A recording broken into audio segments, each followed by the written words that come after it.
Alhamdulillah Rabbil Alamin, Alhamdulillah Rabbil Alamin.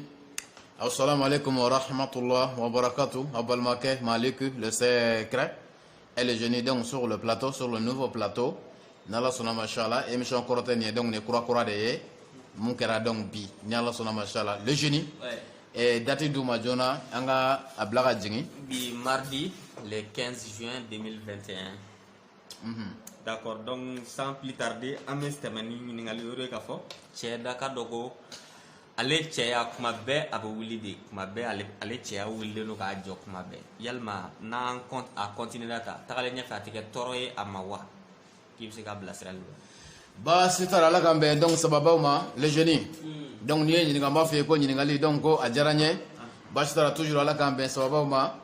toujours le nouveau plateau, plateau Bele Bade Ngayabi. Donc, on a une internet sur Facebook, c'est Malik le secret. Il va sur internet sur Facebook, sur la donc, dès qu'on fait un navigateur pour ceux qu'on a mon frère, qu'on a maloya, Amsa qui est donc secret à faire dans la Kadjan, Kasoro Mochite Boakalama. Ma chérie Fene, au Glendo, t'as fait qu'on a qui va à Nasro de Gumbaka, quand on a maloya, donc, il est secret contacté. On va savoir ça fait ou bien appel direct. Il y a un passage mon fait un beau fier, ni waru borom, nabi war bore, dans la Kadjan, Inch'Allah. Donc, à quoi n'est-ce que la cahier? C'est la Kamuna sur toujours. Wati bere jele alega cheya abe wuli de donc abe wuli ka toka jakuma be fab ga commencer ka le re fenestran ko la o here wa walma laban be ke here ale re ma wa ba sitara la kambe donc sababu ma amba fongo o here ba si foi dengelente ola nga be se ka toro ye ni la halaya do fene donc ambe tamajen de amba fongo chela ka kelen o kelen angon jamana in kono ya donc femba nani be no walma ka tase donc duruma no tike ira na be o be dafara ka fo o duru walmo nani shite kira tuguni o kore ka fo ko che problème yi segrede aya kunda ika donc wuli ga nya ni jona ka wuli ka bo ika no tani che problème donc akarta ro nyona walma ibina jan refene kono kaba mais iba soro kumba damado yi u dola kele misira ke munte ira mais o korota ira ka fo ki bora che walma che problème mira a dola kele misega ke ba soro tira me ka soro de kunfoiti ka donc ka ibe chera fene de kunfoiti da fene o kore ka fo misalera sisa e ka ta chero soro e sisa e ti miri musoko yera da donc fie usadi neke era dusukun te miri neke ra wati shi munye muso neke yi era ti miri o la wati shi so farat le ka wati be e ti mira da fie sa be konana o eta majamba ye no bida sira kele flana muso farkolo mu yoro mu na folo ma yoro suturalen nga chamana yafa bore chama kataye e ba toro muso farkolo jama yoro de ye traditional maka chaya ina fo woro korra nunu kata se simbara uma yafa bore dama do ka blai mu ye dusukun kam yoro ye muso la kawra na be saka che dusukun donka kam e nye ka da oka akera video ye saw akera image sa image jare walma akera reality sa di ire nye bara walma fini ube to ka balaka bwara walma iko ni mbaye sa e nye bida oka fiba flefene nga foite ke ira fene ya famia mana muso mo fena adora nasoro obese akika qualité ire fene donc inye bida fale langolonga akera balaka da ka saubi akera yitu yesaw nga kasoro foite ke ira donc ni o lañini sabat no sabatira inina o koro ka fo ki gastra o etamanjen flanae mu o manga ke donc tiara kasoro donc de kunte ika o flanae sabana o itmenye o ye ebe da sunokora c'est-à-dire ebe da sunokora ka wuli kalo chama etia te wuli fiew e wuli kibita suguna ke ba soro tia installé no fe era ki tege ke ga mine pour que suguna kana ki ga kursiga ya famia o te degunye bo kuma kelengele o ba famu me wati shi o te ke era etia te wuli fiew itato sukusari wuli so ma sunokora walma ida so ma da fe wula fo chufe ye wati jamba sunoko kwa so ma da dronte kwa ye wati jamba sunoko jabinina e wula kibita suguna ke e cɛ in fari fagalen don waati bɛɛ sunɔgɔ bɛɛ la sɔgɔmada bɛɛ san waati bɛɛ lajɛlen kɔnɔna na donc o tɛ normal ye i bɛ siran o kɔrɔ k'a fɔ o fana ye taamasiyɛn dɔ ye cɛya fanfɛla la i y'a faamuya a kɔrɔ tɛ k'a fɔ i bɔra cɛya la pewu dɛ mais taamasiyɛn dɔ mun bɛ k'i ladɔnniya i k'a dɔn k'a fɔ i bɛ ka don siga kɔnɔna na quoi donc o ye sabanan de ye o tɛ donc naaninan i k'a dɔn k'a fɔ fɛn min ye baro ye muso ka baro mun ye nege kan ye misalera e ni muso dɔ bɛ whatsapp kan i kun kurulenin don ni nege kan ye lamɛnni ye e foyi tɛ kɛ e la muso in dun bɛ ka kan mun fɔ bɛɛ b'a dɔn k'a fɔ nin ye nege kan de ye telefɔni kan bɛ ten whatsapp kan bɛ ten facebook kan bɛ ten walima baro yɛrɛ la i ni muso sigilen a bɛ fɔ mun ma dɔn ko baro réel c'est à dire a tigi sigilen filɛ i sigilen filɛ nin ye i bɛ baro la muso dun bɛ ka kan mun fɔ muso yɛrɛ voix fɔlɔ o ye diya de ye fɔlɔ n'a ye nege kara o ye diya de ye n'a tilala ka nege kan fɔra ka ɲɛsin e ma spécialement o fana ye diya dɔ de ye mun ye diya spécial ye cɛ dusukun kan ka mun capitaliser kɛ quoi donc e b'o baro bɛɛ lamɛn k'o ban a sira bɛɛ kan foyi den kelen tɛ kɛ ira fɛnɛ mon frère o fana ye tamasiyɛn dɔ de ye k'a fɔ ko dekun bɛ na dekun bɛ sira la ka na i ma an m'a fɔ i banana an m'a fɔ i banana dɛ mais dekun kɔni de don mun n'i bɛ ka o sira kan n'i b'o sira kan sisan dekun tamasiyɛn o nana i ma quoi donc ni tamasiyɛn ba naani yadɔ an bɔra k'o de fɔ sisan ni ninnu bɛɛ dafara cɛ mun na o kɔrɔ ye k'a fɔ ni si tɛ k'i la a kɔrɔ de k'a fɔ k'i donna cɛya problème kɔnɔna na nka i bɛ se ka sɔrɔ ninnu dɔ la kelen bɛ se ka kɛ i la walima fila bɛ se ka k'i la walima a si tɛ a bɛɛ bɛ bɔ yen mais kelen bɛ yen i b'a sɔrɔ i kɔni o bɛ k'i la donc kelen bɛ yen i b'a dɔn o kɔni bɛ k'i la quoi i b'a sɔrɔ tɔ ninnu si tɛ k'i la mais sɔgɔma fɛ n'i wulila sunɔgɔ kɔni i kɔni bɛ wuli walima tɔ ninnu si tɛ k'i la mais n'i ye baro dumani mɛn ko dɔ bɛ k'i la wala walima u dɔ la kelen kɔni ka to yen hali ni tɔw bɛɛ taara ka bɔ yen mais a bɛɛ ka taa ka bɔ i ma pewu o kɔrɔ ye k'a fɔ ko dekun b'i kan mun ye cɛya problème dekun ye i donna a kɔnɔ quoi nka ni dɔ bɛ yen dɔ tɛ yen o tɛ kɛ baasi ye donc nin bɛɛ ye lasɔmini ye cɛ la i ka dɔn k'a fɔ i ka état ye mun ye farikolo la adamaden farikolo fan bɛɛ bɛ kɔrɔ de fɔ n'a diyara n ye an bɛ se k'o kɔrɔ fɔ mɔgɔ ye i farikolo n'i ye nin ye nin a kɔrɔ ye nin ye n'i ye nin ye a kɔrɔ ye nin ye n'i ye nin ye a kɔrɔ ye nin ye n'i ye nin ye a kɔrɔ ye nin ye an bɛ se k'a bɛɛ fɔ n'an bɔtɔla sera n bɛ fayida fitinin jara dɔrɔn donc ka tɛmɛ mais komi an t'o kan donc cɛ ye ɲininkali kɛ k'a ka cɛya ye k'a bɛ wuli tuma bɛɛ o b'a la o ye dɔw ta kɛcogo ye o dɔw ka tamasiyɛn de ye k'a fɔ i ka kɛnɛ olu ta bɛ wuli tuma bɛɛ de donc a kɔrɔ de k'a fɔ baasi foyi t'i la i ka kɛnɛ nka e yɛrɛ bɛ ka fara n kan nin dɔɔnin k'a la parce que tuma bɛɛ i bɛ to k'i miiri negeko la o de b'i ta caya tuma bɛɛ nka bana ko nin tɛ kɛnɛya de don fɛnɛ mais a bɛ se ka kɛ bana ye cogoya jumɛn na an b'o fɛnɛ fɔ a la a tigi k'i hakili t'o la o ye sira fila ye n'a ye o sira fila minɛ ni cɛya wulili ɲɛ a bɛ taa don bana kɔnɔna na bana mun ni furakɛlikɛla bɛɛ tɛ se k'o furakɛ n'ala ka diɲɛ ye nka lɛsɛgɛrɛ bɛ se ka kari ka bɔ i yɛrɛ fɛtɔ ye n'ala ka diɲɛ inshallah o ye jumɛn ye sisan cɛya ye wulilen ye e k'i concentré a wulili kan fo ka taa ji bɔ i la k'a sɔrɔ i ma maga cɛya yɛrɛ la fɔlɔ donc ka tila ka dumi o kan a wuli o wuli sa i b'i concentré fo ji bɛ bɔ i la o ye fɔlɔ ye filanan n'a wulila ka lahalaya dɔ ɲini a kɛra i ye cɛya yɛrɛ minɛ saw walima i y'a don yɔrɔ dɔ la saw mais k'a sɔrɔ muso tɛ quoi ka na ni sira ye sira mun b'a to fo ji bɛ bɔ i la ni cɛya yɛrɛ maga ɲɔgɔnya ye i y'a faamuya tubabukan na u b'a fɔ a ma cogo di masturbation voilà donc fo ji ka bɔ i la donc ka dumi o kan e ka cɛya bɛ wuli tuma bɛɛ mais ni lahalaya fila in bɛ e fɛ tuma bɛɛ ka to k'o ta ka cɛya fɛnɛ sɛgɛrɛ donc cɛya wulili tuma bɛɛ o ka ɲi o tɛ foyi ye foyi t'o la o ka ɲi cɛ ma madama kɛ ni e yɛrɛ t'i tugu k'a wuli tuma bɛɛ ka to ka taa don laɲini dɔ kɔnɔ na mais n'a bɛ wuli n'a yɛrɛ tuma bɛɛ o b'i ka kɛnɛya de yira donc ko baasi t'o la mais a bɛ se ka na kɛ baasi ye wagati jumɛn n'i ye nin sira fila dɔ la kelen taama daminɛ ni a ye ka ji bɔ a la k'a sɔrɔ muso tɛ donc ni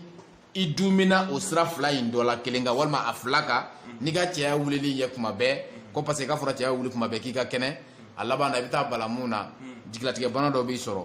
a bɛ ka jigilatigɛ ba ye o ye jigilatigɛ bana jumɛn ye i b'a sɔrɔ e cɛya bɛ wuli an ye fɛn o fɛn fɔ o bɛɛ bɛ ka k'i la i b'a fɔ k'i yɛrɛ ka kɛnɛ ko foyi t'i la nka ni ni musow nana kari ɲɔgɔn na n'a bɛ fɔ o ma ko furu a da bɛ tu i la a da bɛ tu i la dɛ a dɔw la muso yɛrɛ commencé tɔ ka e yɛrɛ lɔgɔbɛ dɔɔnin ji a bɛ na dɛ k'a sɔrɔ hali ma pénétrer fɔlɔ yarɔ o ka jugu walima e bɛ muso ko la tufako kelen ji a nana yarɔ o kɔni ka jugu donc a bɛ nin n'a ɲɔgɔnna problème de lase cɛ ma walima a bɛ action yɛrɛ la sɔɔni dɔrɔn muso y'a essayer k'a bɛ yɛlɛmɛ don position na walima k'a bɛ yɛlɛmɛni dɔ kɔni donna ko la cɛya balala donc ka muruti i bolo an b'a fɔ a bɛɛ kun y'o ye mais a bɛ se k'o fana provoquer donc cɛ la donc kɔrɔ de k'a fɔ a bɛ se ka na ni cɛya bana ye mun ni jigilatigɛ bana don jigilatigɛ bana ye jumɛn ye Ala k'an kisi a ma e kun t'a dɔn k'a fɔ mun b'i la n'i taara bala k'a sɔrɔ o b'i la ale b'o problème de kɛ n'o tɛ cɛya bana tɔw bɛ yen olu bɛ taamasiyɛn d'i ma olu bɛ taamasiyɛn d'i ma san yɛrɛ k'a sɔrɔ i ma musoko daminɛ i b'a taamasiyɛn bɛɛ i n'a fɔ an bɔra ka taamasiyɛn minnu fɔ sisan mais ale ti taamasiyɛn d'i ma ale ka problème ale bɛ taa taamasiyɛn d'i ma fo muso woro filancɛ la an bɛ yafa bɔrɛ kelen bila yen nɔ donc yarɔ tɛ hɛrɛ ye voilà donc n'a a tigi ye o sira fila in minɛ siga t'a la cɛya ka wuli a yɛrɛ ma ten o ye kɛnɛya ye mais a bɛ se ka na ni dekun ye a ma n'a ye nin sira fila dɔ la kelen minɛ n'a ye walima n'a y'a sira fila minɛ n'a ye donc a kuma k'a datugu baasi t'a la cɛya ka to ka wuli a yɛrɛ ma kuma bɛɛ o b'a tigi ka kɛnɛya yira baasi foyi den kelen tɛ o la nka a ka dɔɔnin bɔ musoko miiriya ni miiriya siraw la minnu ye diya miiriya siraw ye a dɔ la a na kɛ kuma ni kuma ye nka a tɛ kɛ kuma bɛɛ ye les jeunes i bɛ jumɛn da nin kan donc n bɛ fɛ ka ɲininkali fitinin don nin kɔnɔ sisan parce que kuma tagacogo la an t'a dɔn a ma préciser muso bɛ cɛ in bolo walima muso t'a bolo mais supposition na dɔ bɛna fɔ ko yalima ne muso b'a bolo yalima cɛ wuli o wuli de a kan ka musoko kɛ wale sɛgɛrɛ bon ni muso b'a bolo a b'a ka kɛnɛya de jira toujours nin b'a ka kɛnɛya de jira mais cɛya ka wuli a yɛrɛ ma ten dɔrɔn k'a sɔrɔ muso yɛrɛ b'i bolo muso filɛ nin ye ka muso to yen i kana s'a ma an delila k'o fɔ yan o ka ɲi fasaw yɛrɛ ma ka fasa to yen a ka énergie ten mais ji kana bɔ quoi fo ka t'i laɲinɛ nege in kɔ walima nege in ka taa ka bɔ i ma o yɛrɛ ka ɲi cɛ ma a ka ɲi donc fasaw ma donc o bɛ kɔrɔ mun di dɔrɔn ko cɛya wuli o wuli f'a ka taa se muso in ma nafa tɛ ko la bilen quoi voilà a k'a ka muso kɛ comme il faut i n'a fɔ a bɛ deli ka kɛ cogoya min na mais wulili simple minnu n'o ye sugu kɔnɔ wuliliw ye walima balaka wuliliw k'i to mobili kɔnɔ ou bien moto kan a k'olu ku quoi nka a kana ji kɔni bɔ donc o ka ɲi a yɛrɛ ma wa a ka ɲi a ka santé fɛnɛ ma quoi n'Ala ka diɲɛ ye an ka faamuyali donc kɛcogo la d'accord sɛgɛrɛ o faamuyara an bɛ ɲininkali filanan fana sɛŋɛ o kabako ɲininkali dɛ ni muso in a ko k'ale n'a a furula cɛ ma a bɛ cɛ ka furu kɔnɔ san 10 nka cɛ ma deli k'ale ɲini dilan sanfɛ yɛrɛ fiyewu san 10 in kɔnɔna la yalima le sɛgɛrɛ ko mun na cɛ b'o kɛ o fana kabako y'ale ɲɛkɔrɔ parce que a ko kɛcogoya cɛman y'ale ɲɛkɔrɔ quoi baasi b'a la wa baasi tɛ n'Ala sɔnna ma inchallah les jeunes baasi t'a la ko nin ye cɛlaka ye cɛlaka mun a n'a muso bɛ ɲɔgɔn kan muso de ye ɲininkali kɛ donc ko ale cɛ depuis a bɛ cɛ ka furu kɔnɔna na fo san 10 a bɛ san 10 bɔ sisan cɛ ma deli k'a ɲini dilan mun y'u ka si dilan ye o kɔrɔ ye k'a fɔ cɛ b'a ɲini cɛ b'a palonbalo ɲini de ɲɛgɛn kɔnɔnaw na salon kɔnɔnaw na o n'a ɲɔgɔnna hôteliw la walima ka taa chambre ta n'a yɛrɛ furumuso ye walima n'a fɛrɛla ma hali n'a kɛra mobili kɔnɔnaw ye u b'a fɔ cogo di place daw la c'est à dire n'a kɔni fɛrɛla muso in ma yɔrɔ o yɔrɔ la a bɛ muso ɲini o yɔrɔ in de la san 10 ale bɛ donc cɛ ka furu kɔnɔna na vraiment ale ka faamuyali la sisan o cɛ in est ce que c'est normal est ce que a ka kɛnɛ wa walima cɛ in malangoloya de don wa walima cɛ in jɔn de don est ce que c'est nin kan ka kɛ wa a bɛ fɛ k'o de dɔn tɛ wa baasi t'a la cɛ in ka kɛnɛ foyi t'a la wa mɔgɔlankolon tɛ fɛnɛ i y'a faamuya a ka kɛnɛ foyi t'a la wa mɔgɔlankolon tɛ wa kuma dɔw la fɛnɛ o yɛrɛ de fɛnɛ kanunen don furu kɔnɔna na ni kun mun ye an b'a fɔ abonnéw ye k'a fɔ donc i bɛ abonné de i bɛ abonné n'Ala sɔnna ma émission nataw la an bɛna baara an b'a ci n'Ala sɔnna ma cɛ b'o kɛ ka da kun mun kan ani n'a kan ka kɛ kun mun kan a détail bɛɛ lajɛlen i b'a sɔrɔ an ka site sanfɛla la n'Ala ka diɲɛ inchallah waati t'an bolo sisan k'o explication di donc ni i b'an ka site kan n'Ala sɔnna ma o émission nataw la an n'an da s'a ma don dɔ la ka baara tɔ dɔn k'a ci n'Ala ka diɲɛ inchallah donc les jeunes waati tɛ yen ka se ka explication di nka u ka to site kan u bɛna jaabiw sɔrɔ site kan ala tɛmɛ n'Ala ka diɲɛ n'Ala sɔnna ma inchallah d'accord le sɛgɛrɛ o faamuyara bamananw ko ni tagama ma jɔ ko min ye bolo fifa ko fana tɛ jɔ donc i b'i ka fayida laban fayida ninnu di an ka bi kuma datugu n'o ye baasi t'a la n y'a fɔ n ko hadamaden farikolo fan bɛɛ bɛ kuma a ye ka kɔn a don ɲɛ nka maa caman bɛ yen i b'a sɔrɔ olu t'a faamuya de donc i n'a fɔ an y'a daminɛ kuma na cogoya mun na cɛya ka wuli ka ja yala an ye kuma daminɛ n'o ye a kɔrɔ ye mun ye an y'o fɔ cɛ ye wala a bɛ ten donc i b'a sɔrɔ sisan e ɲɛ mun ye i gauche ɲɛ ye dɔw ɲɛ bɛ to ka dɔngɛ u ɲɛ fara bɛ to ka dɔngɛ foyi tɛ mɔgɔ sɔrɔ ni farikolo tɛ mun signalisation d'i ma mais a bɛ se ka kɛ e t'a kɔrɔ dɔn de wala n'o tɛ farikolo b'i ladɔnniya fɛn caman na adamaden ɲɛ dɔ fɔ n ko ni mun bɛ mɔgɔ la ça vient directement de Dieu c'est à dire ni yɛrɛ de ye Ala ye mun partie dɔ bɛ mɔgɔ la donc foyi tɛ se ka kɛ yɔrɔ ni farikolo yɛrɛ tɛ s'a kɔrɔ farikolo tɛ se ni kɔrɔ mais ala y'a basigi farikolo kɔnɔ de donc kɔrɔ ye k'a fɔ foyi tɛ se ka dɔgɔya quoi mais a kow kɔrɔ dɔnni mɔgɔ b'o dɔn ka tɛmɛ dɔn ɲɔgɔn kan i y'a faamuya i numanfɛ ɲɛ bɛ to ka kami k'a sɔrɔ e m'a bila ka kami nka n'a sɔrɔ numanfɛ ɲɛ don an bɛna o kɔrɔ fɔ i ye o kɔrɔ ye k'a fɔ i ni mɔgɔ dɔ bɛna ɲɔgɔn ye i ni mɔgɔ mun n'a y'a sɔrɔ aw famana nka e de bɛna dépenser kɛ a tigi la i y'a faamuya ni gaucher don ni numan don i ni mɔgɔ dɔ bɛna ɲɔgɔn ye i ni mɔgɔ mun i dɔnbaga kɔrɔ yɛrɛ de don dɛ mais aw famana mais a ka ɲɔgɔn ye in kɔnɔ yan'aw ka fara ɲɔgɔn na e yɛrɛ de bɛna dépenser kɛ c'est à dire dɔ bɛna bɔ e kun quoi ko in sen fɛ quoi gaucher ta ye o ye donc n'a sɔrɔ droite ta don o kɔrɔ de k'a fɔ i ni mɔgɔ dɔ bɛna ɲɔgɔn ye mɔgɔ mun n'a y'a sɔrɔ i n'ale fɛnɛ famana nka dɔ bɛna bɔ o tigi de kun c'est à dire ale de bɛna musaka kɛ e ye donc dɔ bɛna bɔ a tigi kun ka ɲɛsin e ma nka e kɔni ka mɔgɔ de don sira o sira ka sa mais i n'a tigi famana i n'a kan ka ɲɔgɔn ye donc dɔ bɛna bɔ o tigi kun o kɔrɔ ye k'a fɔ i ka taille bamakɔ b'a fɔ cogo min na i ka taille b'o tigi yeli la quoi nka ni gaucher don a tigi fɛnɛ ka taille bɛ e yeli la donc a b'o kɔrɔ fila de di donc adamaden pièce an bɛ se ka bɛɛ kɔrɔ di mɔgɔw ma n'ala ka jɛ inshallah mais o t'an na kan ye yan an na kan ye kurusi kɔnɔna de donc an bɛ t'o kɔnɔ n'ala ka jɛ inshallah donc les jeunes an ye ni cadeau fila d'u ma n'ala ka jɛ ye bamananw ko ten ko n'i ko k'i kun dilen don ka fugula to a la sɔsɔli t'o ye o sɔsɔli t'o la quoi n'i ye fugula bɔ dun